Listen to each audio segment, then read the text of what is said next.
Bon, mais aujourd'hui, il y a une grosse résolution qui est passée. Là, vous avez choisi celui qui va faire les travaux là, pour plusieurs milliers de dollars. Tu peux nous parler un petit peu du projet, puis qui a remporté la mise? Oui, en fait, non seulement plusieurs milliers, mais plusieurs millions. Parce que, on parle du projet pour la réfection du réseau d'aqueducs et d'égouts et les rues en même temps, évidemment, de 80% de tout ce qui est le réseau d'aqueducs et d'égouts dans le périmètre urbain. Donc, ça représente une vingtaine de rues. Pour faire un petit historique, évidemment, notre réseau ici date de plusieurs dizaines d'années. Il a manqué d'amour beaucoup. Il est en très mauvaise condition.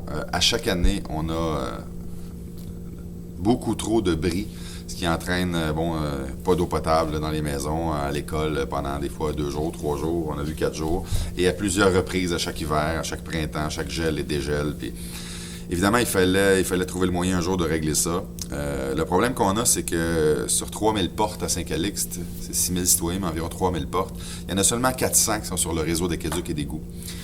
La loi fait en sorte que, au niveau de la taxation, on ne peut pas faire des travaux d'aqueducs et d'égouts et taxer l'ensemble des citoyens à part égale.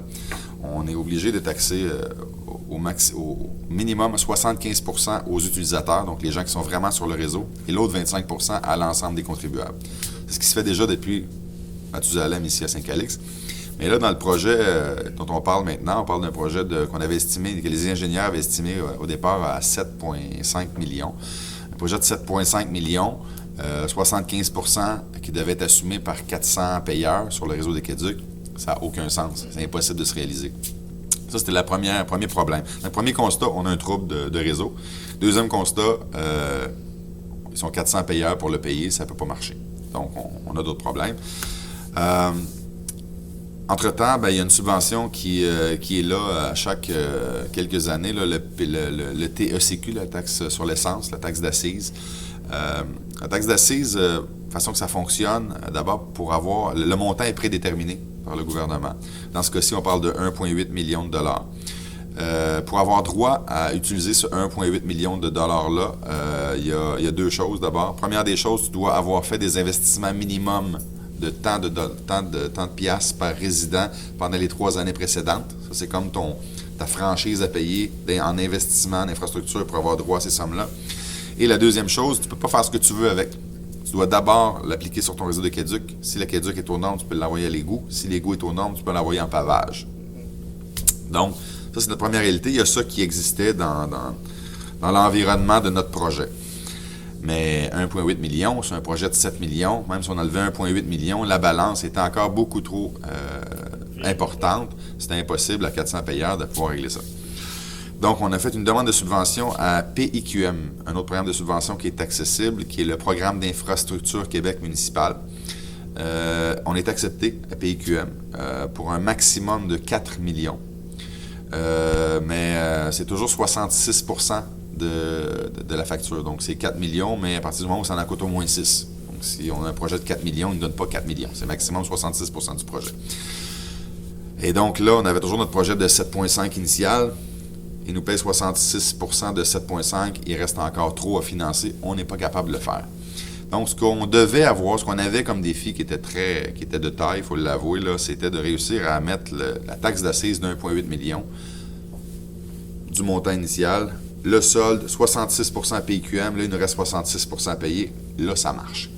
Toutefois, il est impossible d'allier 2 subventions. On ne peut pas prendre la TEC et la taxe d'assises ensemble sur un projet. C'est contraire à l'entente avec les ministères.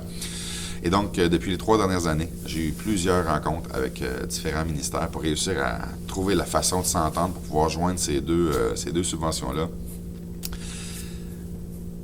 Il n'y avait rien à faire jusqu'à il n'y a pas si longtemps. On était venu proche d'une entente avec le PQ à l'époque, avec Sylvain Gaudreault, mais bon, ça avait échappé, il y avait eu des élections et tout ça. Avec les libéraux, ça a pris un bon moment aussi. Et là, finalement, on a réussi à trouver une entente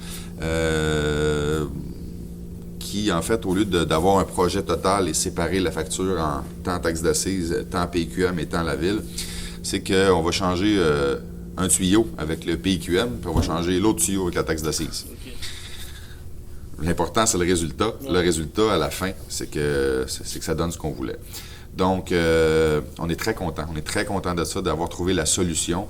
Et je suis assez convaincu que ça va faire boule de neige. J'ai l'impression qu'il y a plusieurs municipalités qui souhaitaient trouver le truc pour être capable de joindre les deux subventions. Donc, le voilà. Le truc, c'est on change une partie avec un, une partie avec l'autre. Donc, il y a des travaux qui valent 1,8 million qui sont payés par la taxe d'assises. Et la balance des travaux représente un certain montant, 66% par PIQM et l'autre 33% par la municipalité. On a ouvert les soumissions avant-hier, en fait, le 14. On a eu des soumissions, on a eu 5 soumissionnaires, le plus élevé étant 11 millions 58 000 $. Et le plus bas, on est heureux parce qu'on avait prévu, comme je vous dis, autour de 7,5 millions. Et il a sorti à 5 384 000 taxes incluses. Avant les taxes, ça représente 4 millions quelque chose. Donc, c'est quand même pas mal plus bas que ce qu'on avait prévu. Donc, en gros, ce que ça va faire, donc, c'est que on a toujours sur notre total de 5 millions, on va prendre un chiffron, là, total de 5 millions, il y a toujours 1,8 million qui va être pour le premier tuyau. Donc, on applique notre taxe d'assises. La balance, qui représente 3, quelques millions, là, il y aura 2,6. La balance, c'est 3,9 millions, pour être plus précis. Là. Il va y avoir 2,6 qui représente 66% de ça, donc qui va être payé par le PIQM, Programme d'infrastructure Québec municipal. Il restera donc un solde à payer de 34%, ce qui représente 1,3 million. 1,3 million à payer, comme je vous disais tantôt, à 25% aux 400 personnes qui sont sur le réseau, 75%, c'est-à-dire, et l'autre 25% à l'ensemble des citoyens de Saint-Calix. En gros, ça représente 1,3 million financé sur 20 ans, avec un taux d'intérêt, disons, moyen de 4,5%, ce qui est très élevé par rapport à actuel, parce qu'actuellement, on emprunte à 1,5-2, mais disons, à moyen terme, là, prévoyons 4,5. Si on était 4,5% sur 20 ans, on parle de remboursement annuel pour ce prêt-là, pour l'ensemble du travail, en fait, de remboursement de 100 000 $ par année. Ce qu'il faut savoir, c'est qu'actuellement, avec tous les bris qu'on a, ça nous coûte 140-150 000 $ par année en réparation. Donc, on présume qu'ayant fait les réparations, on aura pu faire ces nouvelles réparations-là. Le réseau va être neuf. Donc, ça va nous coûter moins cher et on va avoir un réseau flambant neuf. On va arrêter de manquer d'eau. On va arrêter de manquer d'eau dans les écoles et tout ça. Puis en fait, c'était la finalité d'un grand projet. Hein, parce qu'il faut savoir qu'en 2010, première étape, on n'avait pas d'eau. Fait qu'on a foré un nouveau puits. Puis là, avec notre nouveau puits, on a de l'eau. Puis notre puits numéro 5 fonctionne et fournit plus que les 4 autres additionnés. Première étape. Deuxième étape, c'est avoir de l'eau, mais il faut la traiter. Notre usine était désuète. On a refait l'usine depuis les 2 dernières années. Là, on a une usine qui est mise aux normes et qui fonctionne très bien. Troisième étape, il faut la distribuer maintenant, cette eau-là. Avec ce projet-là, on va être capable de distribuer notre eau dans tous les foyers sur le réseau. Exact. C'est bon. On est très content. C'est pratiquement du simple au double. C'est quoi qui peut expliquer ça des soumissions? Pas capable de vous expliquer. La majorité se situe là, quelque part entre 5 millions et 8 millions. Là. Il y en a une qui est vraiment... Il voulait pas. Ben, d'après moi, ça ne tentait pas de travailler ici. Je ne sais pas pourquoi il a soumissionné, mais écoutez, c'est peut-être dit, on l'essaye, si on l'a, ben, tant mieux. Je ne sais pas comment il l'a vu, mais... Bref, on a des vacances d'hiver. C'est très au-delà des prix que les ingénieurs avaient évalués aussi.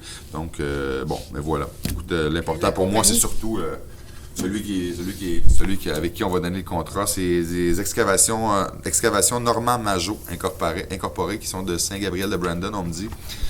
J'ai fait quelques appels pour avoir des références un peu et tous les gens que j'ai parlé me confirment que c'est une excellente entreprise et qu'on est très choyé de faire affaire avec eux.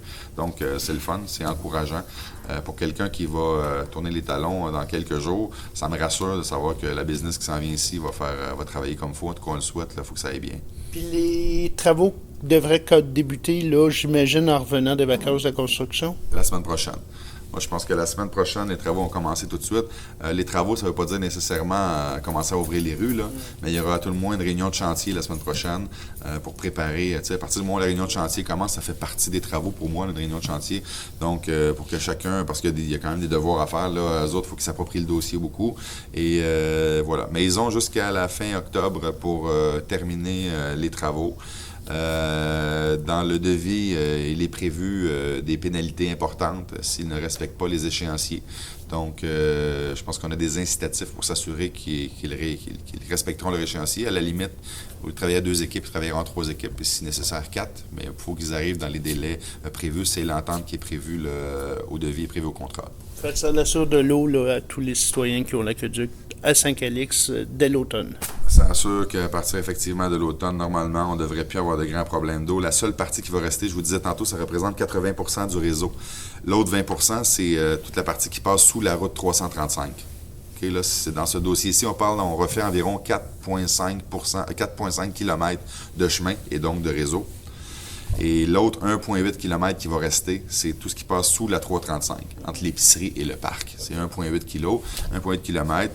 Évidemment, cette portion-là n'est pas refaite. On n'est pas à l'abri qu'il y ait des bris sur cette portion-là pendant l'hiver, mais c'est pas là où il y en avait le plus, là, de toute façon. Là, les gens du Vallière vont être bien contents, les gens du domaine du Lac des Artistes vont être bien contents. On avait beaucoup, beaucoup de bris dans ces endroits-là. Là, tout ça devrait être fait, sera flambant neuf là, à l'automne prochain. Ça va être un petit peu plus complexe là, parce que c'est avec le ministère du Transport, j'imagine, vu que c'est une route numérotée. Fait que quand vous allez faire les tuyaux, il y a une partie que ça va être le ministère qui va s'occuper, j'imagine. C'est pour ça, en fait, que ça a été fait en 2 parties. Ça a été fait en 2 blocs pour 2 raisons. D'abord, parce qu'il y a un interlocuteur supplémentaire étant le ministère des Transports dans ce dossier-là. Et il y a aussi qu'on ne pouvait pas mettre la ville sans dessus-dessous tout l'été. Il faut que les citoyens aient une place pour passer. Fait que si on ouvrait et la 335 et les voies adjacentes, ça ne marchait pas. Donc, cette année, on a décidé de faire tous les autres rues. On garde la 335. On est en discussion actuellement avec le ministère des Transports. Ça va très bien. Avec le ministère des Affaires municipales aussi pour avoir un autre PIQM pour subventionner une partie des travaux. Donc, pour la 335, évidemment, c'est un plus petit projet que celui qu'on vient de parler, mais on a quand même besoin de subventions. Et on a un payeur supplémentaire qui est le ministère des Transports qui va assumer une partie de la facture. Donc, je pense qu'on va être capable de faire les travaux en 2016. C'est ce qu'on prévoit, en tout cas, l'été prochain, faire les travaux de la 335. Donc, en principe, à l'automne 2016, 100% du réseau d'aqueduc et d'égouts et le pavage de tout le périmètre urbain sera refait à 100%. Génial. Félicitations. Merci beaucoup. On est très contents. C'est une très, très bonne nouvelle, je pense, pour Saint-Calix. Merci.